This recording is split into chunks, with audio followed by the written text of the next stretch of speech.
मैं आशा करता हूँ कि आप लोग मेरे लाइट चैप्टर का पिछला 2 वीडियोस देख लिए होंगे। उसको देखने के बाद ये चैप्टर मतलब ये सेक्शन आपको बहुत ही अच्छा से क्लियर हो जाएगा। और आज हम लोग सीखने जा रहे हैं कि इमेज फॉर्मेशन कैसे होता है अगर दो प्लेन मिरर्स एक दूसरे के परपेंडिकुलर पर रखे हों। ठीक है, तो चलिए शुरू करते हैं इमेज फॉर्मेशन का स्केच ड्रॉ करना।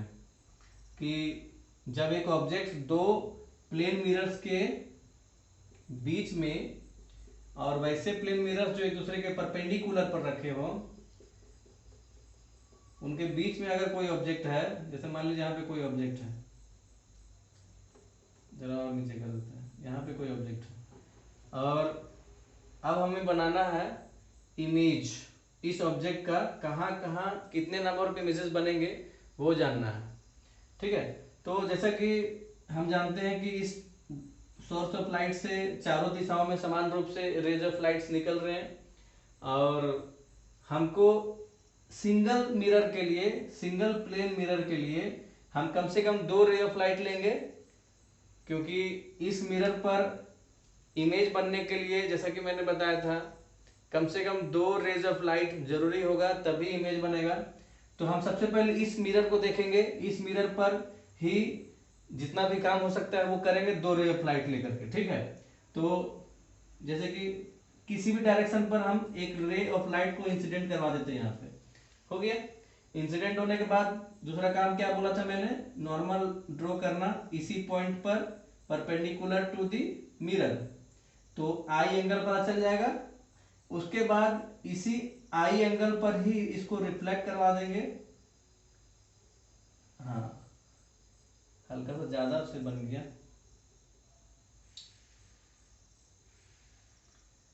ये सही है। तो ये आर पर रिफ्लेक्ट करेगा उसी एंगल पर।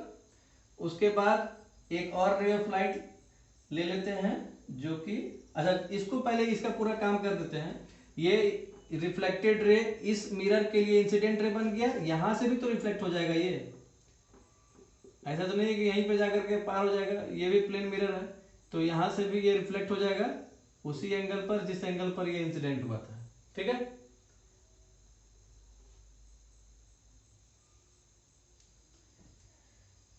उसके बाद दूसरा प्लेन एक और रे ऑफ लाइट लेंगे जो इस प्लेन मिरर पर फोकस्ड करके हम लोग बनाएंगे। एक इंसिडेंट करवा दे यहाँ पे, जहाँ पे जगह मिल रहा है वहां पे करिएगा ताकि आप लोगों को भी कॉम्प्लिकेशंस ना हो इधर करने से। हालांकि इमेज बन कहीं भी रे डायग्राम ड्रॉ करने से बन जाएगा, लेकिन जो ज्यादा कन्वीनियंट है उसको उसी में देख करके कर रहे हैं हम। जैसे कि अब यहाँ पे नॉर्मल लाइन ड्रॉ करेंगे, अब यहाँ पे आई पता चल गया, उसके बाद उसी एंगल पर ये फिर रिफ्लेक्ट करवा देंगे, आर पता चल जाएगा। ठीक है, आर और आई यहाँ पे दोनों सेम होगा। अब फिर ये रे ऑफ लाइट इस मिरर के लिए इंसिडेंट रे का काम करेगा। अब फिर हम दूसरा काम इसमें नॉर्मल ड्रॉ करने का, फिर आई पता चल गया उसी एंगल पर इसको रिफ्लेक्ट करवा देंगे, आर पता चल गया। ठीक है, अब जहां तक हम लोगों ने काम कर लिया उसका उसको पीछे प्रोड्यूस कर देते हैं। ठीक है,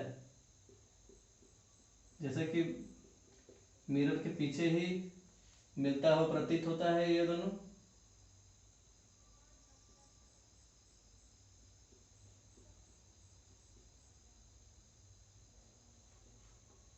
आप लोग स्केल से ड्रॉ करिएगा, ठीक है, जिससे परफेक्शन बने। उसके बाद ये दोनों पीछे प्रोड्यूस होगा और ये दोनों जस्ट बिहाइंड द मिरर बनेगा कॉर्नर में।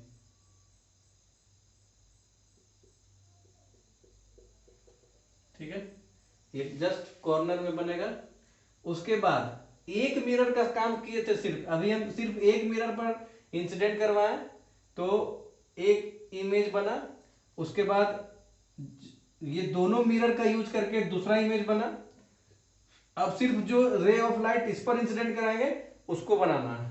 पहला क्या बना, इस मिरर पर इंसिडेंट हम रे करवाएं तो एक इमेज बना और ये दोनों मिरर का यूज करके दूसरा इमेज बना। अब हम लोग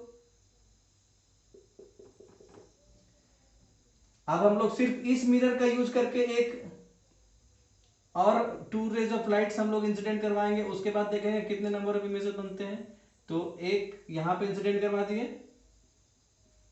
नॉर्मल लाइन ड्रॉ करेंगे, उसके बाद उसी एंगल से रिफ्लेक्ट करवा देंगे, उसके बाद एक और रे ऑफ लाइट इंसिडेंट करवाएंगे, नॉर्मल आई आर, ठीक है। अब ये दोनों जो रिफ्लेक्टेड रे था उसी को फिर फ्रंट में प्रोड्यूस करेंगे और जस्ट इसके सामने इधर बनेगा इमेज। प्रोड्यूस कीजिए,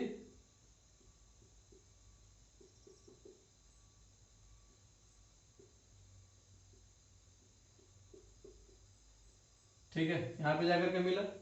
तो इस तरह हम लोगों ने देखा कि एक पॉइंट यानी एक ऑब्जेक्ट का when 2 mirrors are placed perpendicular to each other, 3 images बन रहे हैं। तीनों इमेजेस वर्चुअल है, ठीक है, लैटरल है और एट द सेम डिस्टेंस है, ठीक है। तो इस तरह हम लोगों ने देख लिया। आई होप ये चीज समझ में आ गया होगा आपको कि when 2 mirrors are placed perpendicular to each other image formation कैसे होता है।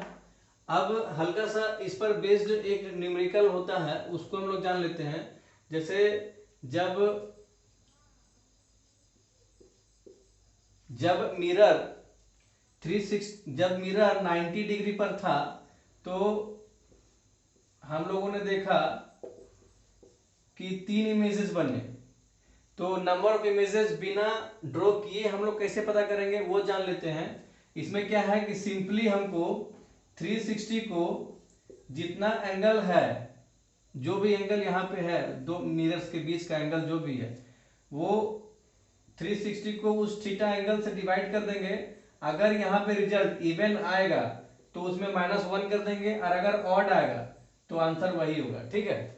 तो यही एक फॉर्मूला होता है जिससे हम लोग पता कर लेते हैं कि नंबर ऑफ इमेजेस कितने होते हैं। जैसे कि 360 को डिवाइड किया 90 से तो 4 आया। अब ये इवन आ गया तो एक माइनस कर देंगे। इवन इसलिए आया क्योंकि उसमें एक ये ऑब्जेक्ट भी काउंट हो जा रहा है, हमको सिर्फ काउंट करना था नंबर ऑफ इमेजेस, इसीलिए यहाँ पे 1 माइनस कर देते हैं और 3 इज योर आंसर, जैसे कि हम लोगों ने स्केच में भी देखा। और अगर इस तरह हम लोग किसी भी एंगल पर अगर कोई दो रेज मतलब 2 मिरर्स किसी भी एंगल पर एक दूसरे पर इंक्लाइंड है, हम लोग पता कर सकते हैं कि नंबर ऑफ इमेजेस क्या होंगे, ठीक है। जैसे कि 120 अगर 120 डिग्री पर अगर दोनों है तो क्या हो जाएगा, नंबर ऑफ इमेजेस कितने बनेंगे, 12 3 36 3, ठीक है।